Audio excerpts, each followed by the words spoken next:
Good evening. My name is Royal Allie Barnes. I am your acting director here at the Seattle Office of Arts and Culture.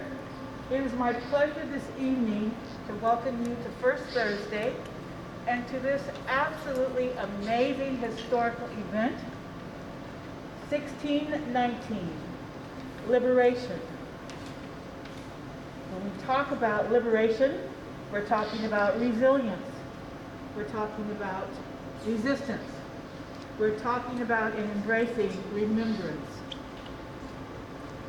This evening, we are at a midpoint in our lives, regardless of our generation, because we now have been exposed to the knowledge that has brought us to the point that we are here.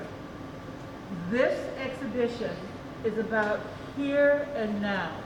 It tells us the why and it tells us the how. It's an exhibition that makes history because it is history. Mr. Richardson, Delbert Richardson, to my left is the curator, the Think Thought Gura, and the amazing African-American male who is caretaking these pain points and the brilliance that you see before you today. I also want to let you know that we're going to have the pleasure of having writers with us, as well as a series of folk that I'd like to thank. I would like to take a moment to have you say something, Mr. Richardson, about how you feel emotionally about where we are and how we are, and I want to give thanks to various people as well.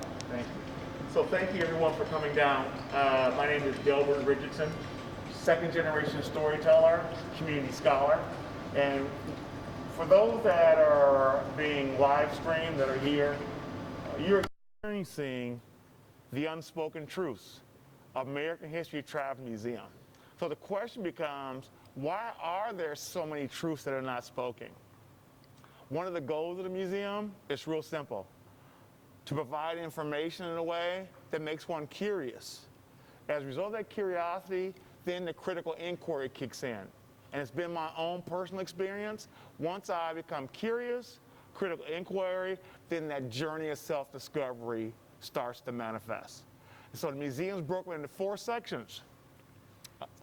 American Africa, American Chattel Slavery, Jim Crow, and the 4th section I call Still We Rise, which honors those African Americans in the areas of science, technology, engineering, art, and math. But the reality is, the museum is really my story.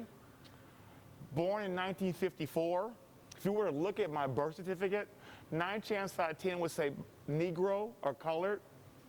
That's how society had deemed me to be identified. Going to the University of Washington was transformative. Why? I was exposed to information. And the critical information I was exposed to is the continent of Africa. So I had to ask myself, as African American, why am I not taught anything positive about the African part of my name? So even though the museum is called the Unspoken Truths, American History Traveling Museum, I start with Mother Africa because what it does, it cements a healthy foundation of identity. Jim Crow and American Chattel Slavery are examples of what was done to us. It doesn't define who we are. And last but not least, the inventions is what I'm able to accomplish. So in short, Mother Africa is who I am, and the inventions is what I'm capable of accomplishing, and slavery and Jim Crow had 2 things in mind: keep me from who I am and what I can accomplish.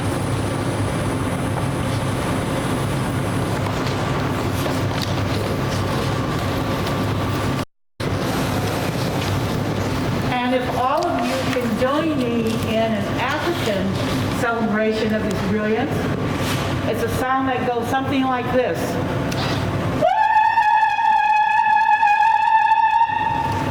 Can we join that together on the count of 3? 1, 2, 3. Beautifully done. I also want to share with you the names of the brilliant writers who have joined us today.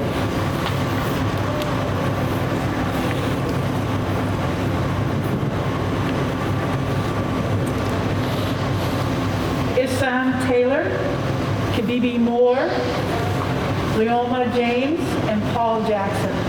I also want to give a shout and a thank you out to art staff, Rick Reeves, Jenny Koo, Ben Schreck, Blake Haywood, Amy Nugent, Susano Surface, Calandra Childers, Otis Willisay, April Giengo, Flossie Pennington, Taria Jones, Abigail Election, Rochelle Stewart, and Chris Kerr.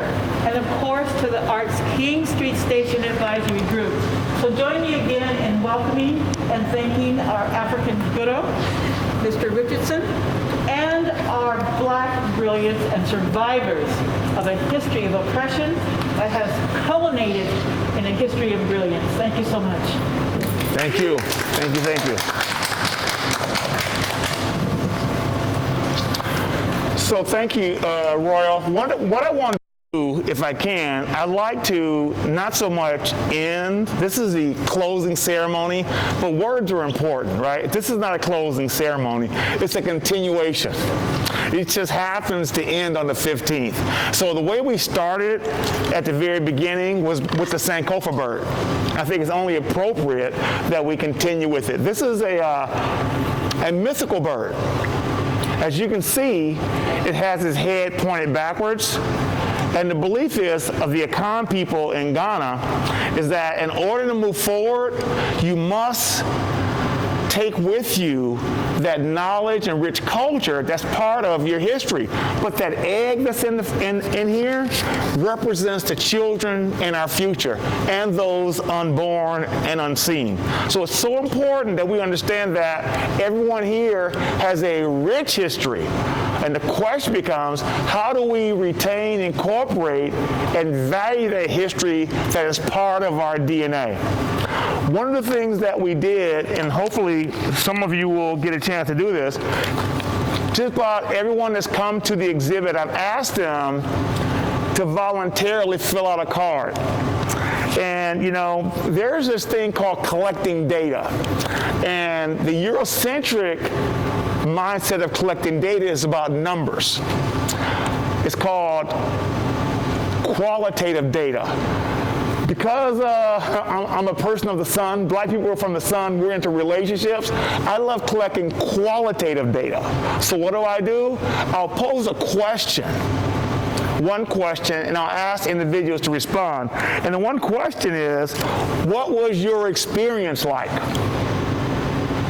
What was your experience like? So what I'm here holding is over 100 cards of individuals that have shared with us what their experience is like. So this represents not even 10% of the participants, but I think it's important for everyone here that I share a couple of nuggets that I have unearthed in this journey of some of the cards. And so first one says, an unexpected find amongst my travels. The progress from origins to present day is really powerful.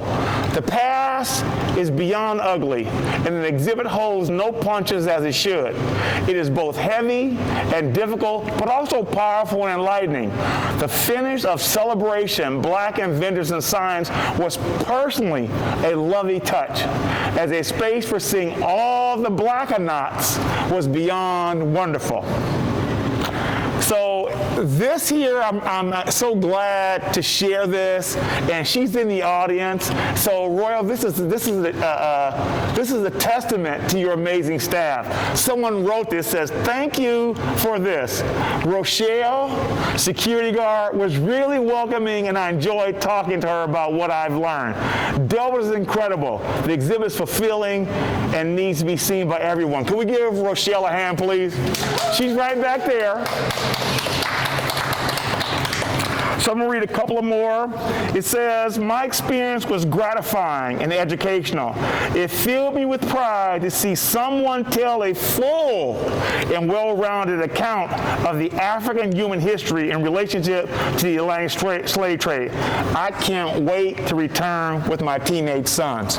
Service, would you mind holding this for me before I drop it?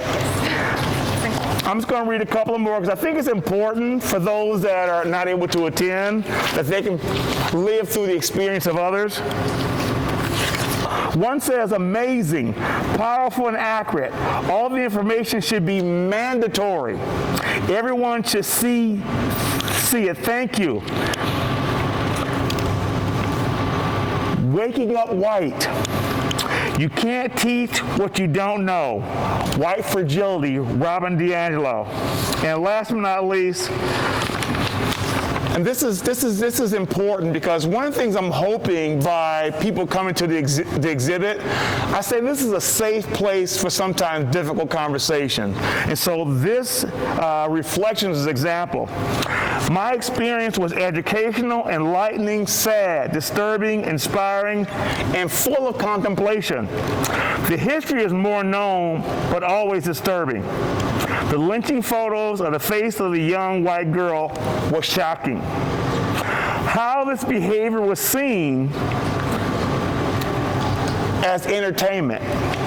Gross and disturbing, I randomly came here with my young nieces and appreciate getting to see this history with them and the conversations it will spark later on the way home. We are Caucasian. 50, 19, 14 years old.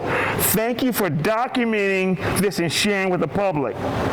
Through this, we can learn and accept our privilege and more thorough to a more equitable society. Happy Thanksgiving. So one reason why I pulled this out is that you have a couple of generations. You have a 50-year-old, a 19, and a 14. They identify as Caucasian. So what's coming up for me is that based on this experience, it's not just stopping here.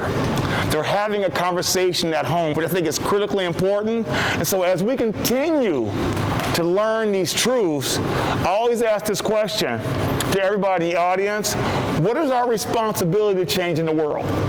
The children are watching. And guess what? What they may be witnessing, it's very concerning. But it's not too late. And so regardless of what color you are, this is really not about race, it's about humanity.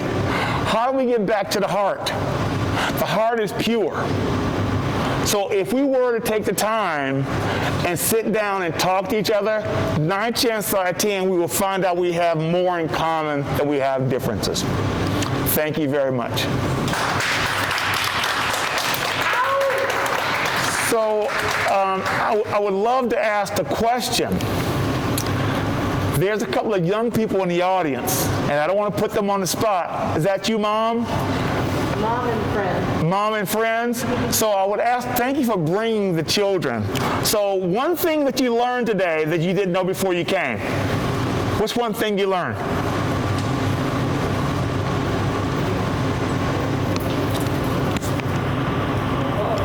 African Americans went through more than I thought They said African Americans went through more than she knew. Did you get a chance to see the inventions back there? Did you know about those? So the question you must want to ask in your school, why aren't we being taught this? That's the question, because all this history is hidden in plain view. So important. So, any other comments or questions? I would love to put somebody on the spot right now, if that's okay. Hi, Surface. How has this experience been for you? It has been really powerful and humbling. A lot of it has to do with you and just your presence here and your generosity with your time and your wisdom with everyone who comes through, and how, I guess, personal and individual you make all of this history, and how you're able to tell the stories in a way that is so memorable, and just to get people where they're at. Thank you. And thank you, Service. And I think what's important about, and I'm going to make an assumption that Surface, you identify as Asian? Multiracial, yeah. Multiracial. So I start with Mother Africa, right? But I always make the point, if you're Asian, Latino, Latinx, you're from the Pacific Islands, we have something that's in common. We come from a rich culture and rich heritage and rich history. So I asked them, just replace Mother Africa with your continent or country of origin. That's what we have in common. And you know what else we have in common? Being oppressed by the dominant culture. So, surface, the inventions represent you and I. Because of what our ancestors endured, what they had to sacrifice, we now have a certain amount of privilege that's sometimes not talked about. So now the question becomes, surface, how do we prepare our shoulders for the next generation? And I think Kingstree has done an amazing job of providing an opportunity for us to start thinking about where do we go from here. So thank you very much. So the question is, would you all like me to take you through the museum for a storytelling session? That's a question.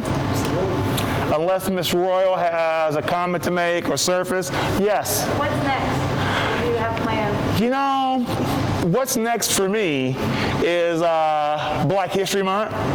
And so there's a Juneteenth event planned at MOHI, which is the Museum of History and Industry, as well as in the Seattle Center, which is going to be Festival Sunjata, which is for Black Father's Day weekend.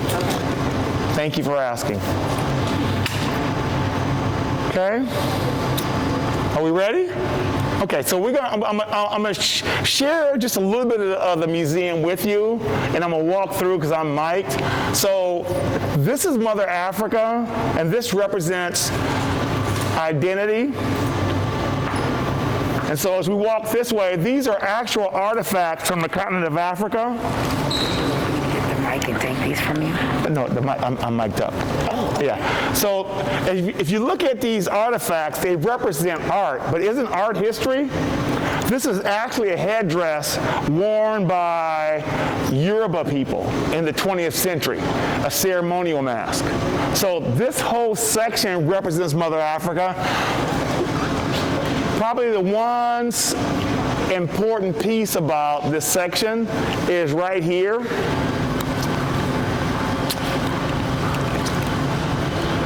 And so I love to ask questions, right? So if in schools they use the acronym STEM, which is science, technology, engineering, and math, but we're adding the A for art. Why? In every discipline, there's a design function.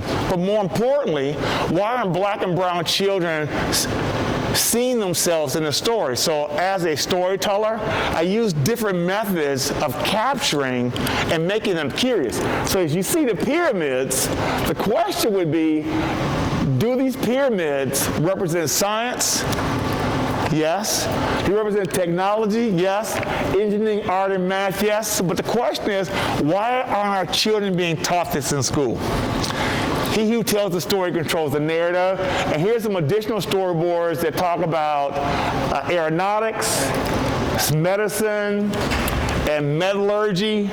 Now, metallurgy is the mixing of ores or different metals, but there is also a term called alchemy, which predates chemistry, which really all about how do we take matter and change it to another form. So as you spin around this way, here's a prime example of Black brilliance. Here is a vase or a pot that has been made by my ancestors that did not have those tools that are consistent here in America. What they had though, they had their imagination and they had their creativity.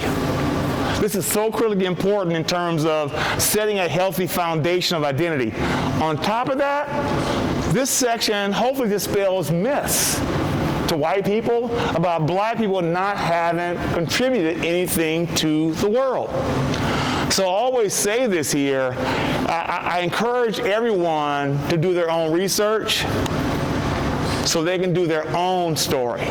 So as we go around this way, this is a chronological timeline. There's actually arrows on the floor. I'm gonna go through this section fairly quick. Here again is Mother Africa. It's about mathematics. And I love this board here because the visuals tell a story. These are book covers that I own. As a researcher, I buy a lot of books. But when you look at this here, there's a couple of things that are pretty consistent. 2 words: mathematics, Egypt, Egyptian, Africa. So the question becomes, have you ever heard the term Egyptology? The answer is yes. Have you heard of Greekology, Spanishology, Italianology? No. So I want you to start thinking about, what was it about Egypt that white men were obsessed over? Well, they knew this brilliance that existed. And these books represent this. So this is so important as our young black and brown children struggle with math as we know it. Everything they would want is already inside of them. They just need to be able to tap into it. So one of the goals of the museum is to share with them from which they come. Mother Africa, we're going to the enslavement period. A lot of you have seen the movie Black Panther, and you saw those amazing black female warriors, but you know there was a direct connection to those warriors by the warriors in Benin. So don't believe me, look it up for yourself. This is so important that you do your own research, but I want to share with you some of the things that I've uncovered as a result of my own research. So here again, 1619, these are authentic slave shackles from the 17th century. One of the things that I think we don't spend enough time on is the chronological timeline as it relates to how we were oppressed. See, the first quote-unquote settlers to the New World weren't black people. They were indentured servants from Europe. As the story goes, you would have to sign a contract for 7 years. And within that 7 years, you worked for someone for free. But once you finish your servitude, you'd be given a certain amount of acres of land, and then the next servant would come over and replace you. But something happened. White people started to understand how hard work it was, so they stopped coming. So these early settlers immediately turned to the Native Americans. And the Native Americans caught heck with the diseases. And when they fled, they had a place to go, because remember now, they're on their own land. So here's the question: how do you discover a place where people are already on? Just think about that. So when they ran away or fled to the hills, they knew where they were going. Now, I'm going to talk about this in a general term. Enslavement has been going on long as man's been around. In every country, every continent. And yes, there was enslavement on the continent of Africa, but it was different. It was around servitude. So let's assume that 2 tribes had a war and one was captured. Those captives at some point could be rolled into the village and marry and become part of. It was never about violence, erase your identity, or humiliation. That is the major difference between enslavement as we know it in Africa as opposed to American chattel slavery, which was rooted in black violence, raping of women, and a marginalization of a people down to the point where they were less than human. As an educator, I'm always looking to provide information that challenges an individual. So I use the word pathology, right? So pathology is normally associated with medicine, but hasn't racism been deemed a national health hazard in the United States? The answer is yes. So I'm just using examples of language spoken by quote-unquote, some of the forefathers that established a belief system that is now still prevalent today. So Thomas Jefferson, we know some of his story about Miss Sally Hemings. Abraham Lincoln is considered the great emancipator, but let's see what he talked about as it relates to my people. He says there's a physical difference between the white and the black race, which I believe will forever forbid the two races living together. While they do remain together, there must be the position of superior and inferior. This is critical because the term white supremacy had not been established yet. But the seeds are being planted here to create this division based on skin color. And last but not least, Henry Bacon. Now remember now, during the enslavement period, they deemed us less than human. We have, as far as possible, closed every avenue by which the light may enter the slave's mind. If we could extinguish the capacity to see the light, our work would be complete. They would then be on the level of beasts of the field, and we then should be safe. So there were dirt poor white people during the enslavement period, but they had one thing going for them. They would say, yeah, I'm poor, but at least I'm not black. So you see, that was the consciousness by which this pathology implanted in a lot of white people's minds. So as you spin around here, this is where my ancestors were brought over, stolen from their land. The top represents what I call a tight pack slave ship, and the bottom represents a loose pack slave ship. So we were considered less than human or commodities. So let's assume at the top here, if the enslaver said, if I pack them in a ship this way, I can get more maybe to the Americas. Some may spoil, but at least I can get more in. The bottom, if I pack them loose, they may live longer. So just imagine at the top, this is where we ate, we slept, we defecated, we urinated, we menstruated, we gave birth and died. But because of the ones that chose to live, I'm here, these are my ancestors. So the question is, how do I honor them? I speak for them because they're not able to speak their voices.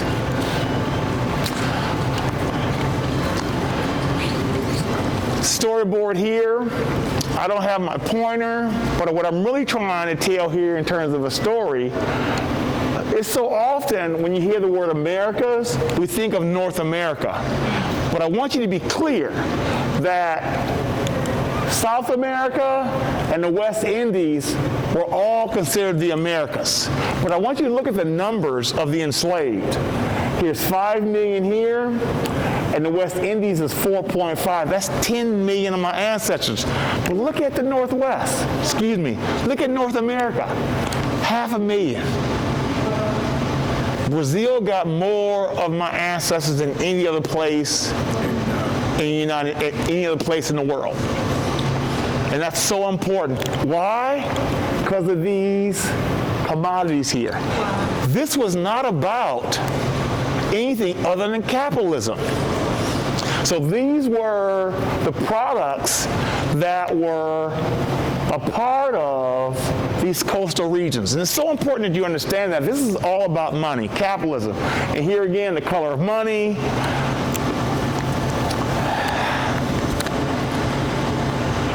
I'm taking a breath because this is pretty emotional for me as well. And so I'm not sure how detailed I want to go on the next board, but I think it's critically important.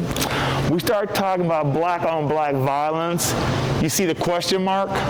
The question is it black on black violence? Let me tell you what I see. Let's assume that this is me on the ground, and that's my dad. It was common practice for the enslaver to have us inflict pain on each other. So as a father, I knew that if I didn't take this whipping, he was going to get whipped. So what would I do as a father? I would take the whipping. But what happens when my son helps me up and I say, son, why you beat me so hard? You think that strengthens the relationship? No, it does not. Let me tell you another story. Let's assume that's my wife. And these are common practices during the enslavement period. This is my wife, and he raped my wife the night before in front of me. How do you think I feel as a man that I can't protect my wife? How do you think she feels knowing I can't be protected? What does that do with the relationship here?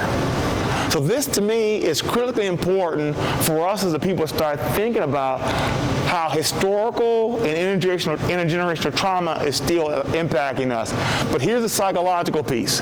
Let's assume, based on this rape here, that she becomes pregnant with a boy child. She's going to raise that child to be subservient, docile, and submissive. Why? She is not going to want him to endure this here. So this is a perpetuation. And last but not least, that's the socialization. It's just something that they've become accustomed to. So this is critically important. And so it's not black on black violence, it's white on black violence. So one of the things that I wanted to incorporate in this exhibit is a term called black love, a form of resistance. So I have some artists here, right? So when you hear the term black love, a form of resistance, here's an example around the other side. But what I wanted to show here, though, is that there were these presidents that owned quite a few of my ancestors. And here's a book that I developed that shows the price of a pound of flesh and selling females by the pound. These are actual images out of a book. So this is what was done to us. This is not who we are. And this is so critically important for children and young adults to get an understanding.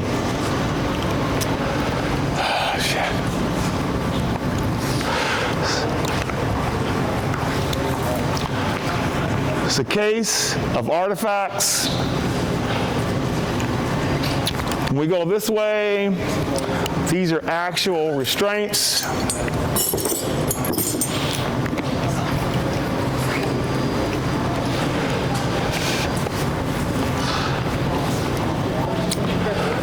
want to bring you down here. This is an actual altar that was developed. And this altar is for the millions of my ancestors that lie at the bottom of the Atlantic Ocean.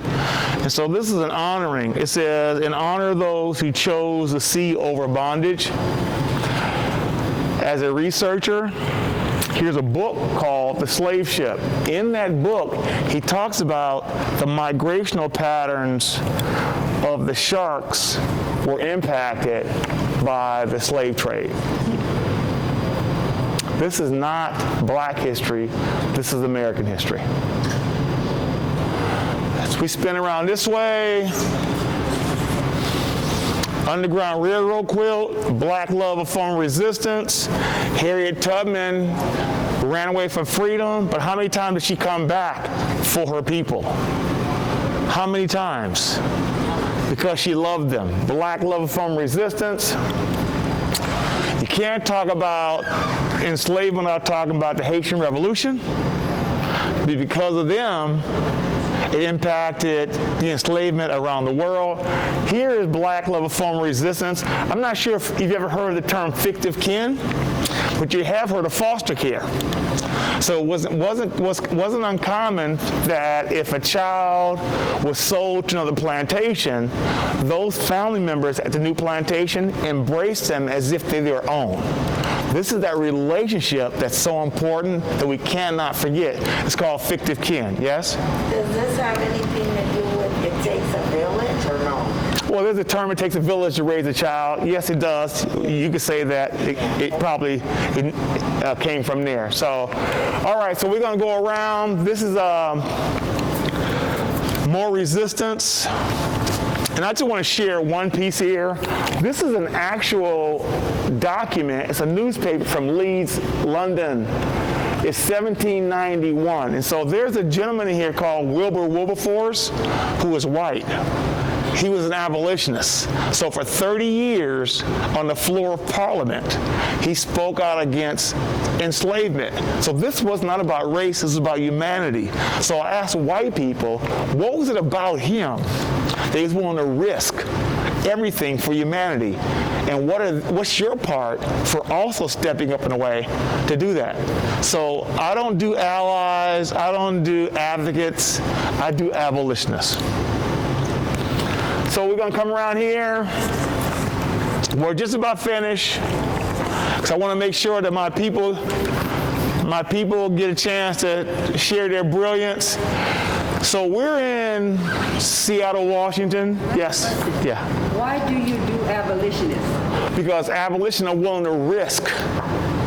They're willing to give up something for the good of humanity.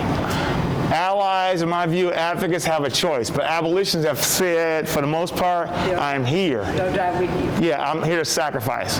So here's Jim Crow in the Northwest.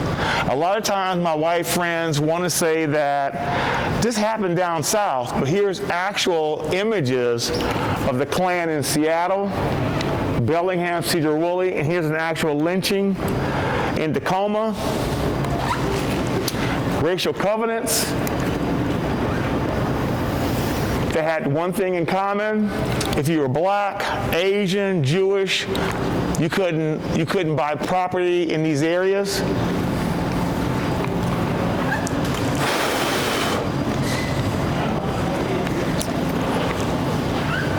More examples of restricted covenants, and also too oppression. So we're free on paper here during Jim Crow, but we're still subjugated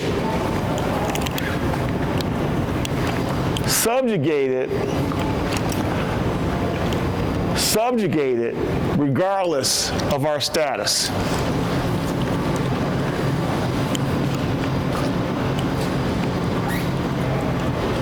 What's up with white women? So there's this storyboard called Complicity. So what I'm really asking the question, what is white women's role been of upholding racist systems as a result of their own internalized oppression and sexism as a result of white males?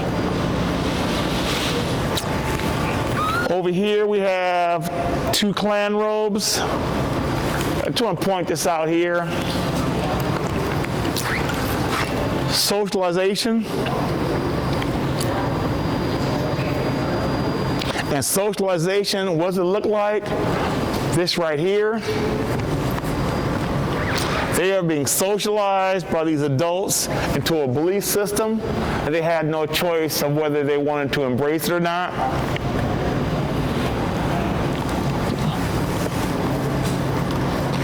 The Black Panthers, another example of black level form resistance. We're talking about the late 60s. Because the neighborhoods were being oppressed, they made a decision to develop what? Feeding programs, medical clinics, as well as self-defense. Excuse me? Food banks. Food banks, yes. The new Jim Crow, I just want to go through this very quickly. Is there a difference? That's a question that you must ask yourself. If we make up, black and brown people make up 13% of the population, why do we make up 40% of the jail systems? Here's those questions I keep asking. I keep asking those questions. And the section to me that gives me the most joy is this section over here, which is black inventors and inventions. This represents innovation, perseverance, intelligence. And so I just want to go through a couple of these. So I ask young people the question, do you know who Bill Gates is? And they'll say yes. But do you know who Mark Dean is? Mark Dean owns 40 patents for the PC, and he's still alive. The next thing I ask them is, have you played a video game?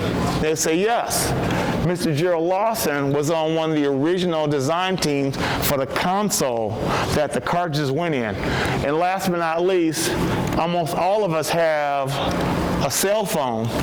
Miss Donna August was on one of the original design teams for the Apple Newton computer. So when these children see themselves, they see the possibilities. So behind you is an amazing exhibit called Blackanauts that one of my good brothers, Mr. Isom, had put together, and I think he'll share that with you. Just a little bit about Blackanauts.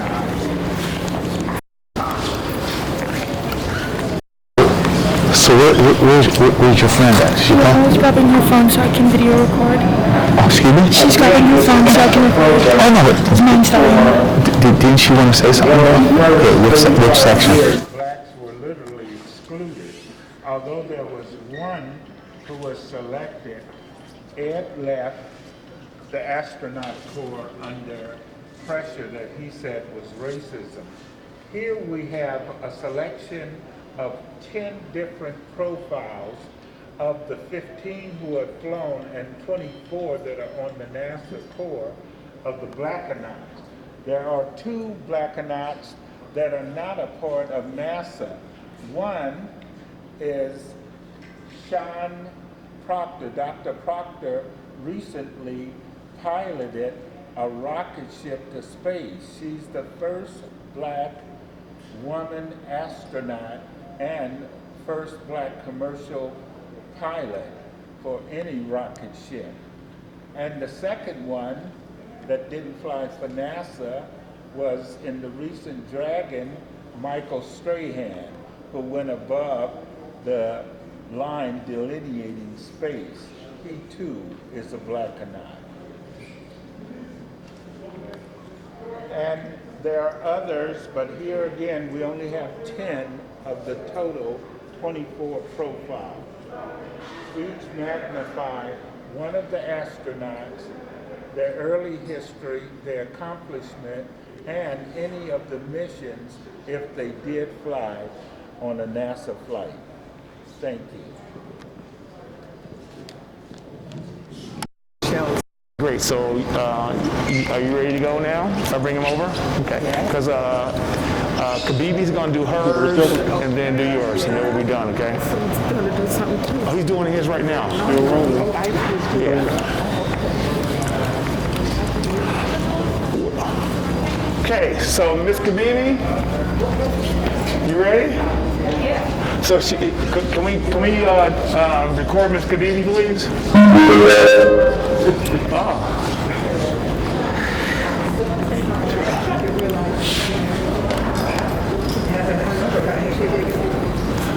How you doing? I'm doing great. I'm Delbert. Larry Laffrey. Larry. A little bit here and there. Okay. Last time was on a Zoom through the Ethnic Heritage Council. Okay. And I met you over at Fame when I've seen your collection. Earlier iteration.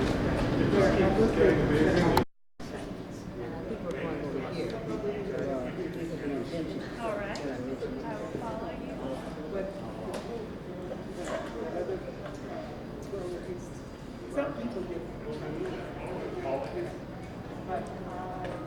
Take your time, Kabibi. Okay, baby, thank you. Yeah.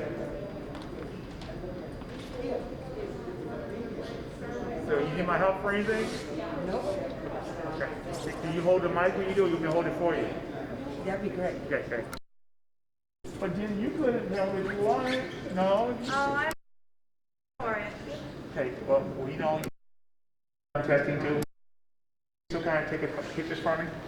So, ladies and gentlemen, I want to bring to you an icon of the West. Yes, my sister Kabibi. There used to be an organization called Black Arts West off of Union Street. Yeah, Is that the 60s? 34th and, yeah. 34th? Yeah. It was founded in 69, went down in 70, and I brought it back in 82. You did what? Brought it back. You did what? I brought it back All right. as new. Okay. As new Black Arts West. Got you. So- That's NU, not NEW. Got you. So what she's going to do is share. I'm going to share a rap, actually, that I wrote in 1985. Excuse me, y'all. My name is Lynn. Do you know who invented the fountain pen? William B. Purvis, 1890. I was born a Leo. That makes me a lion. I'm glad I got an ironing board so I can iron Sarah Boone, 1862. Check out our hound dogs here. See how they flip-flop? I bet you that's how they invented the mop. T.W. Stewart, 1893. Some call me the professor, and I know who invented the push lawnmower. J.A. Burr, 1899. I got a friend, they call him Big Red, and he could tell you who invented the folding bed. Leonard C. Bailey, 1899. Hang your clothes on a clothesline wire, or use the invention, the clothes dryer. G.T. Sampson, 1892. When I get old, like I am now, I will have made a mint, and I bet you I'll be using liniment. Snow and John, 1890. You know, I don't think there's anything greater than the man who invented the refrigerator. J. Stanford, 1881. I don't mean to be rude, but I'll catch you later. I got to talk to a man about his elevator. A. Miles, 1887. Come on, y'all. Let's make a deal. I bet you all are so familiar that you can't tell me who invented the envelope seal. F.W. Leslie in 1897. You just yak, because you don't want to be alone. Aren't you glad we got the cell phone? F.W. Leslie, 1897. Excuse me, that's wrong. I lost my place. You like the Matrix and the Terminator? Both so good they tried to exterminate her. Sonia Stewart, 1981. And she just got paid $1 billion for the writing of the Matrix and the Terminator. Hold it. That's enough. I'm tired of all that beatbox stuff. Did you know that the bike frame was invented by J.R. Johnson? The electric lamp was invented by Latimer Nichols. In 1881, the egg beater by Willis Jackson in 1884. The pencil sharpener was invented by John Lee Love in 1897. I just wanted to mention to you all the inventions we haven't even talked about, like the gas mask, lawnmower, curtain rod, cotton gin, street sweeper, peanut butter, range, motor, boot, shoe brush, gas burner, kitchen table, railroad switch. The list just goes on and on.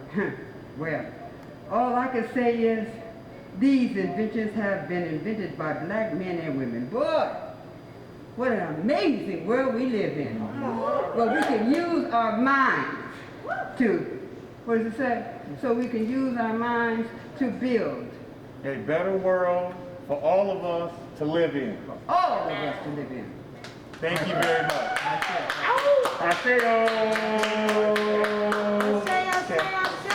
So we have two more that we want to record, Tariq. So, Miss, you ready? Yes. You sure? Yes. So where are we going? To this section. To the strange fruit? The strange fruit. Okay.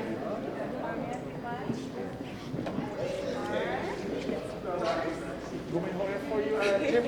Jim Crow section. Hi. Jim Crow section. This is what. I know, I get to see you in live. We've been on Zoom together. I'm trying to keep it alive.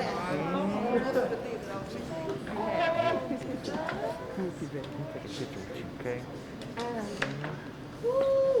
So, it's actively recording. Hello, everyone. My name is Leoma James, and I am the youngest member of the African American Writers Alliance. So I wrote 2 poems today. Okay. The first one I'll read is about this image, Strange Fruit.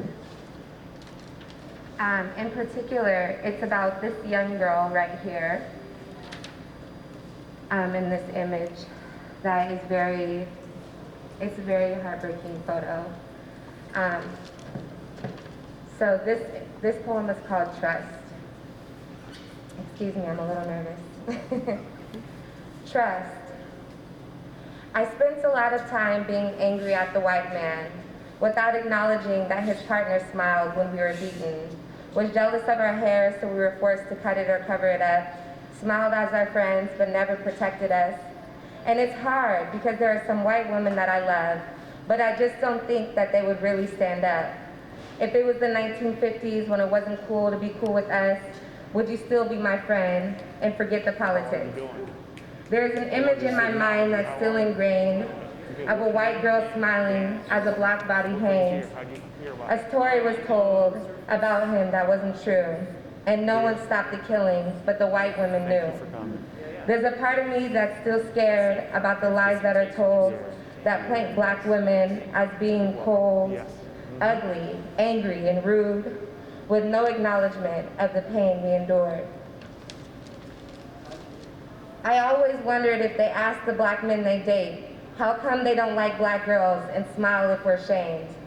How can they be so nice but in private ignore our work? How can you be so cruel when a black woman birthed the earth? Thank you. Thank you. My second poem is over here. I don't know how this works if you... Okay, this is how it works. Let's go.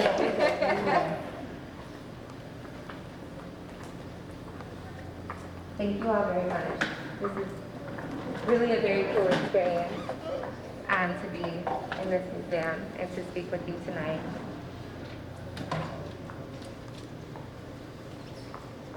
This poem is about the redlining that occurred in Seattle and still actually occurs in Seattle, whether people like to admit it or not. It's called How Free is Freedom. We marched on stolen land. In a neighborhood, they drew red lines to keep us in. You would never know the power of a pen until it raises the value of the lot your house is sitting in. Because who cares if it's the place you spent time reminiscing in?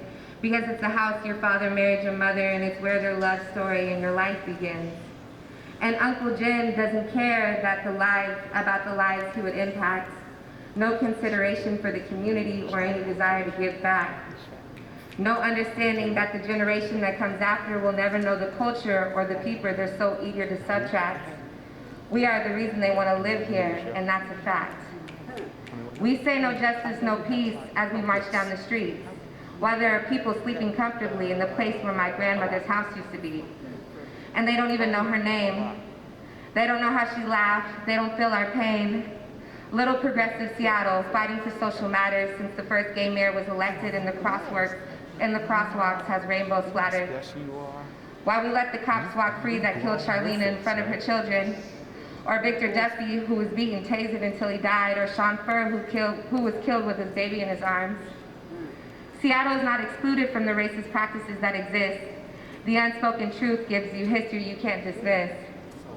I felt love living in a place considered ghetto that's now whitewashed from the city to Othello.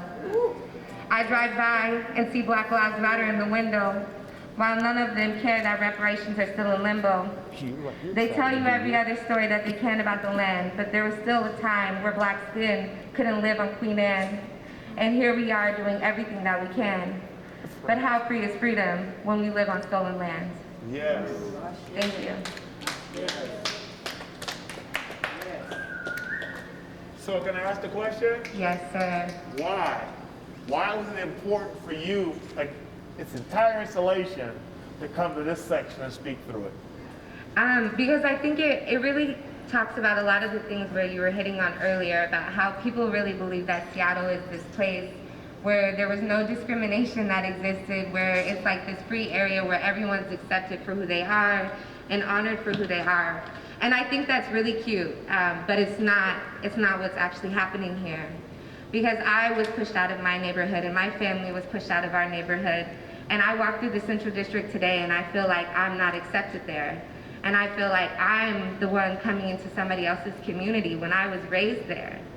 And I remember going to a private school in North Seattle, and everybody used to talk about how ghetto Seattle, this area was, how ghetto the Central District was, how ghetto the South End was. And now I see some of those same people I went to school with walking their dogs down Jackson. And it's really, there's a lot of feelings that I have. I can't really pick a word, but it's very shocking to me. And it's not the truth, you know, when I see people who now support us, and I really appreciate the support that's happening now, but there's just no acknowledgement of the history. And these neighborhoods, like Queen Anne specifically, like it says no persons or persons of Asiatic, African, or Negro blood, lineage, or extraction shall be permitted to occupy a portion of said property. And even though Queen Anne, yeah, you can live there and be Black today in 2022, but when I go to Queen Anne, I still very much feel like this is still intact, even if it's not written on paper right now. Ashe. Thank you very much. So we're gonna go. Miss Dr. George Mcdade is gonna be next. Thank you so much. And let's make sure we get a group picture of all the AWOD members before we leave. Okay? Oh. So we're gonna. You ready? Come on, follow me. Which one? You said a picture of all of Oh, but after you do your thing, after you go.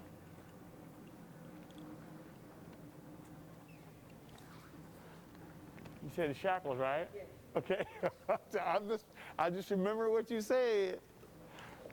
So everyone, I want to do a little introduction if I can. And a lot of people don't know this.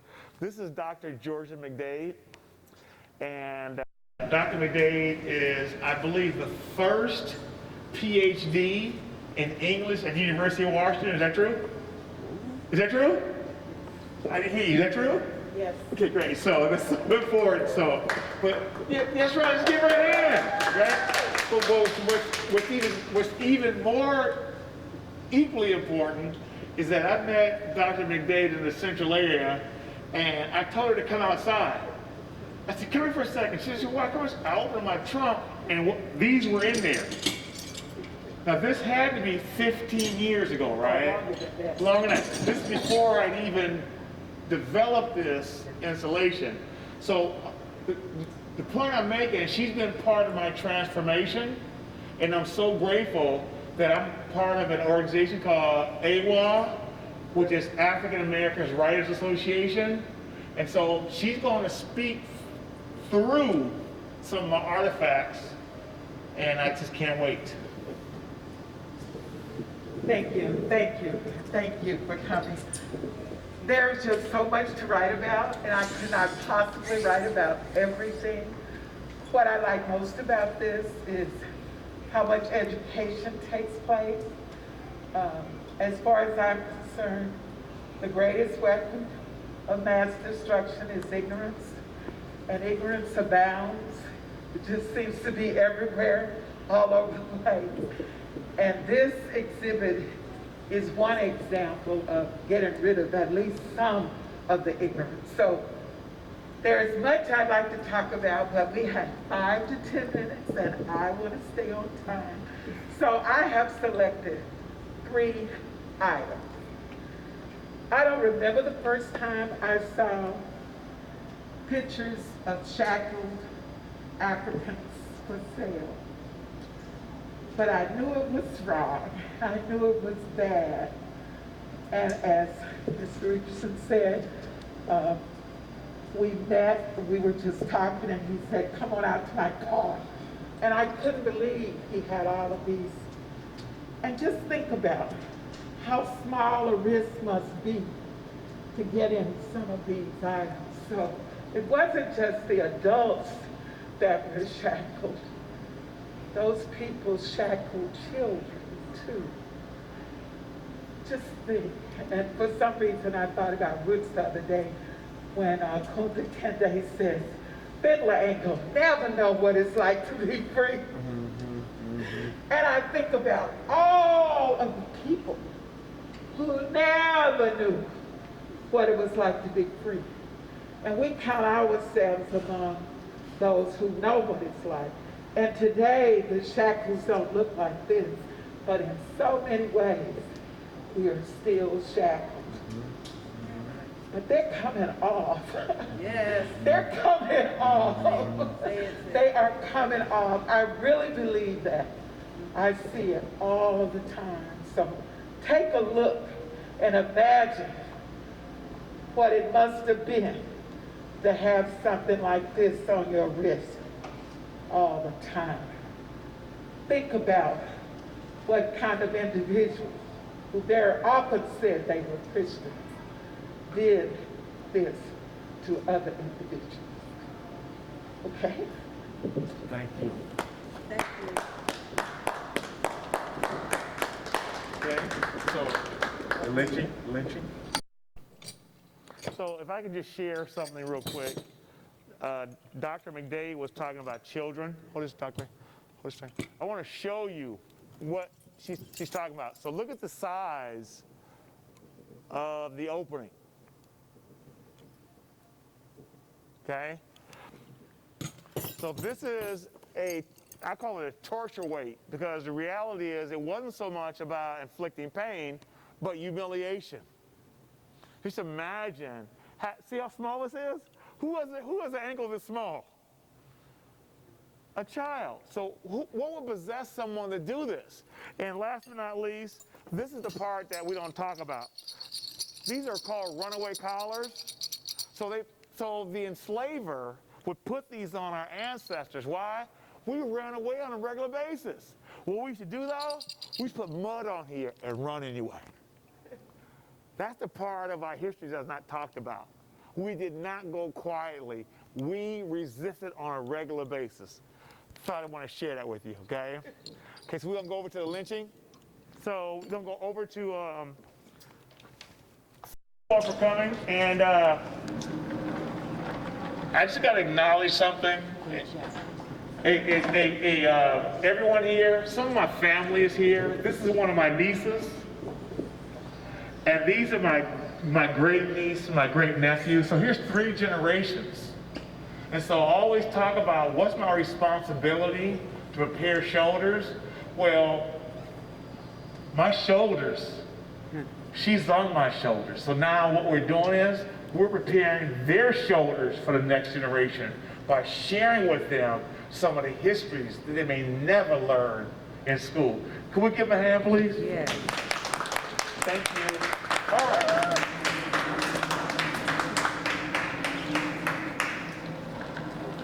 Okay. This is a popular one here. I did not want us to miss this section. You've probably heard the song Strange Fruits.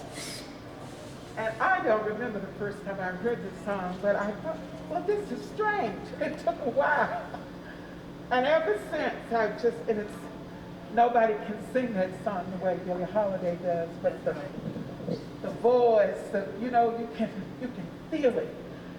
And the first time I came here, this is my 3rd time, and I hadn't seen much of it. But the first time I came, I said, where are the others?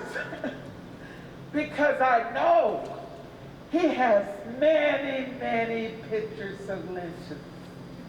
Many. And he said he did not want to show all of them. Now, in previous exhibits, or at least in some of the previous exhibits, he has had a curtain around all of the pictures of lynchings to let the viewer know what's behind the curtain. And then a person could choose whether to look at this. And I thought that was really interesting, because you know how we human beings are, right? If you say, you may not want to see this, then what? Oh, I've got to see this.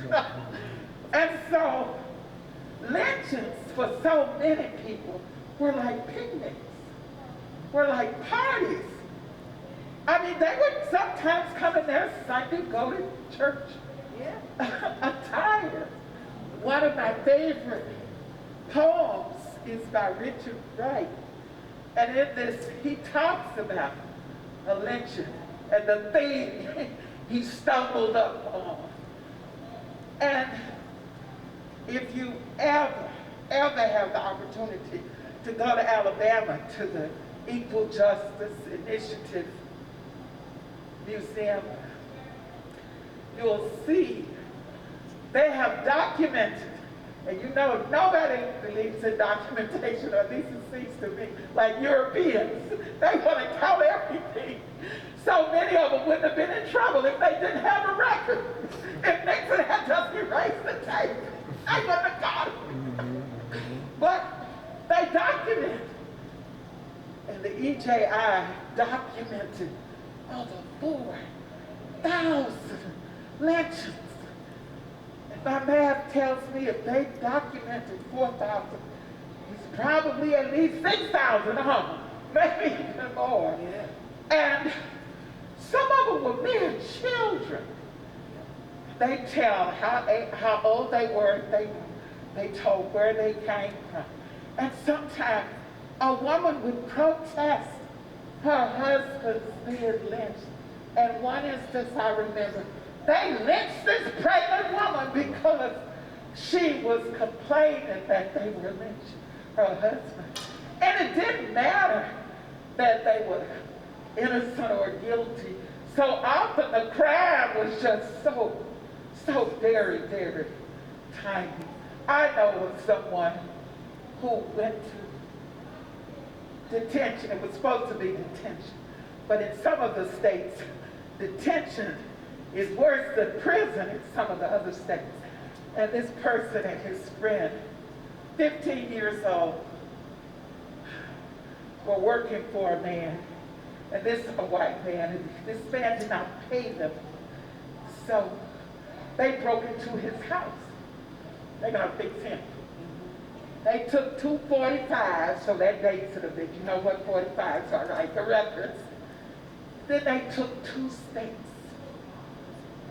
And they cooked the steaks at this man's house. 15, remember, they were only 15. Of course they were caught.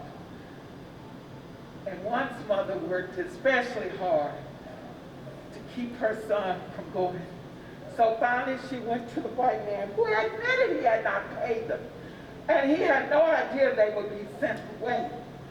So he went to the police and said, I'm going to drop the charges. And the police told this mother that he couldn't drop the charges. So these young men spent 6 years incarcerated for this. Now imagine you're 15 years old, you're taken from your family, and you're put in a situation like that. So here we did not have a physical lynching, but we had a mental lynching, because you know this changed their lives. And in so many ways, so many men, women, and children have been lynched.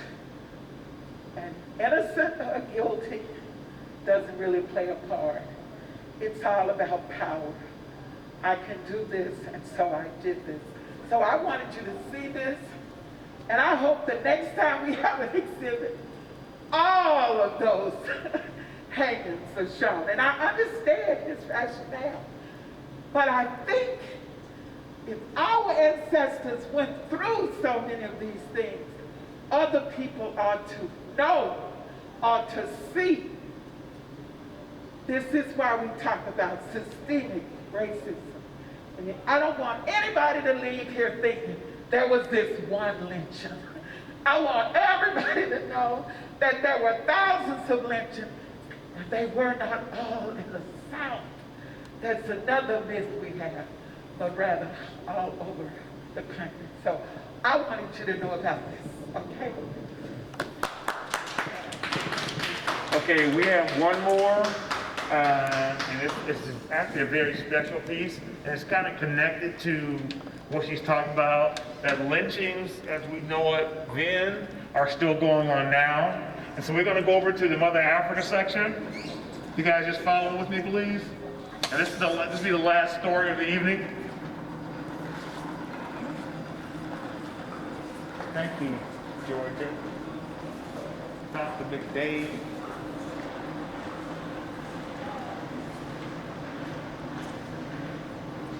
And Lou Michelle's going to appreciate this. Thank you. Now give him a chance to come over. And take your breath. Thank you. Take a deep breath. Between the mask and the asthma. I know.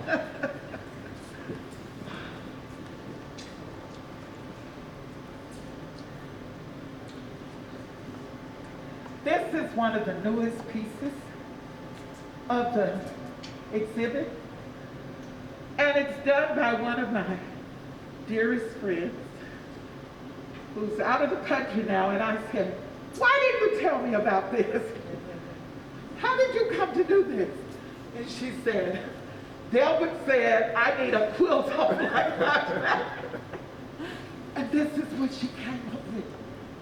I want to wrap it and just keep it close to me, but I never do that because I want people to know about this. She has two very important groups of words here for us. Both of them complete thoughts. Black Lives Matter. If you are here, I think you know that. And I can't breathe. It's interesting. I'm breathing now, but this is not comfortable. And I think about what Eric Garner, Ellison in Tacoma, all of the people who have said, I can't breathe. And it doesn't stop the Derek Chauvins of the world and keep it impressed down. So many ways we can't breathe. But she started up here with Molly. When a Malian came to what we call America and traded, he never ever said, I discovered America. Because he knew he had discovered America. We know this middle passage. And then you come here, and a lot of people don't know about the resistance. If you read some history books, you would think that all enslaved people loved being enslaved. And they never did anything. They never did anything to escape, because it was just so wonderful. But you need to know, and this is one of the saddest ones. These people decided, once they took control of a slave ship, that they would rather walk into the water and drown than go back as slaves. I don't know how many black women drown their babies because they'd rather have them dead than slaves. You may know about Masada. How many of you know about Masada? Okay, 2 or 3 people. Most of the time, or many times, I'm in groups where everybody knows about Masada, where there were all of these Israelites. And they decided, rather than be captive, they all killed themselves. That is silly, but it's just an interesting something. But I'm here to tell you that they were not the only people who did it. And many, many Africans, later African Americans, killed themselves rather than suffer the indecencies of slavery. And then here we go to another one over here about Freedom International Day. And okay, just as one little something. The number of people who ran the country, started the country. See, I'm one of these people. I didn't want them to take the monuments down. Now, don't get me. But I wanted the monuments to stay. But what I wanted, as the English teacher here, was to put footnotes on the monuments. People need to know that George Washington was one of, I believe it was 12 presidents who enslaved people. That nieces, nephews of presidents, they're all of these people. So you can't take Washington's name off everything that Washington's name is on. Do you know just about every city, well, at least every state has somewhere named for Washington? So we can't do that, but we need to make it known that he was a person who owned slaves. Now, I'm running out of time.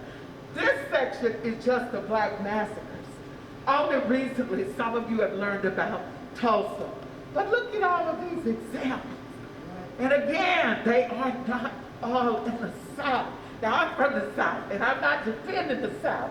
I just want you to know that there's a reason we say systemic. It's not just one part of the tree.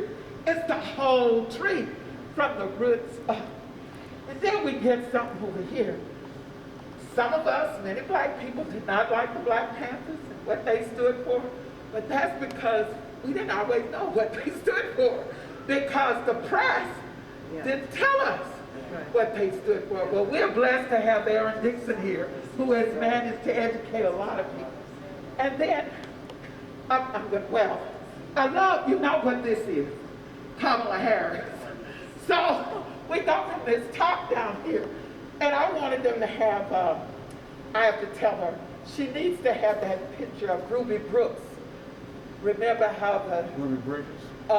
Ruby Bridges, I'm sorry. Ruby Bridges was being led by security, protected, when she integrated schools in New Orleans. And then you see the Obama girls. Oh God, he's brought us a mighty long ways. Okay, but we've come a long way. Very quickly, on this side, you see these little things that we aren't supposed to touch.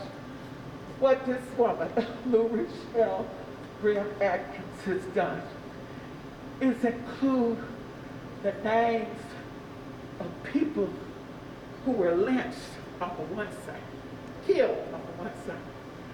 And on this side, she's included the names of people who were, she says, their killings, their murders were sanctioned by the state. Every time a policeman kills somebody, and they say, the policeman's favorite line is what? Do you know what they always say? I was afraid for my life. Don't you know we're the ones who ought to be afraid of our lives, you know? But she put all of this. You need to look at this quilt and you need to think about this quilt. You need to think about everything that's here, because Mr. Richardson has opened doors that for many people have never been opened before. And I am just so glad to be a part of this. And I appreciate, I thank you for coming to here. Thank you. Thank you, sis. So what I'd like to do in closing, and thank you, Lou Rochelle's in Mexico, darn her, and it's warm there. So I just want to read this, because she did this with love, but she really wanted to make sure she told a story. So we talk about sanctioned police murder. That's a form of lynching. So it says, this Black Lives Matter quilt was created for black, white, and red fabric purchased in Togo in West Africa, and was the backing fabric. The hanging tag portrayed two of the harsh realities for black people in the U.S. On the left of the quilt hang just a few of the names of thousands of black children, women, and men who were lynched in the U.S. by, quotations, good white people. People who go to church on Sundays, to their offices and jobs during the week, and home to their families at night. On the right are just a few of the names of black children, women, and men who died by state-sanctioned murder by white police officers. The new lynching. 28% of unarmed victims of murder by police have been black women, and 36% of unarmed victims of murder by police have been black men. There is a continuous, in quotations, rope behind the quilt that holds the tags, symbolic of the continued violence perpetuated against black people in the U.S. Equal Justice Initiative researchers is the most comprehensive work done on lynching to date. Documented, this is important, documented 4,075 racial terror. But what about the ones that aren't documented? Between 1877 and 1950, at least 800 more lynchings of black people in these states than previously reported. And those are just the lynchings they have uncovered. Since 2000, there's been at least, listen to this, since 2000, there's been at least 8 suspected lynchings of black men and teenagers in Mississippi alone. According to court records and police records, according to the August 8, 2020 Washington Post article, lynching in Missouri never stopped. And this is a quote from the Billie Holiday song. American trees bear strange fruit, blood on the leaves and blood at the roots. Black bodies swinging in the southern breeze, strange fruit hanging from the poplar tree. We must say their names. The pictures on the quilt speaks of our pain, and yet the foundational role is proof of our resistance, our resilience, conquering spirits and promising futures. Think of all the talents lost to the nation and to the world through racism. Black Lives Matter. Black people are resilient as can be seen in the foundational eroded quilt. When encouraged and allowed space to breathe, we become who we are meant to be. Little black girls become prima ballerinas or vice presidents, even in the shadows of Ruby Bridges. Little black boys become astronauts or blackonauts and pilots and presidents. We are, and I love this, we are the ascendants of those who chose to survive the trauma of a Middle Passage, of Reconstruction, and of Jim Crow. We are our ancestors' wildest dreams. Yes. As Janelle Marie says, we are more than our trauma. We are more than the worst thing that ever happened to us. We will not be erased because Black Lives Matter. Thank you very much.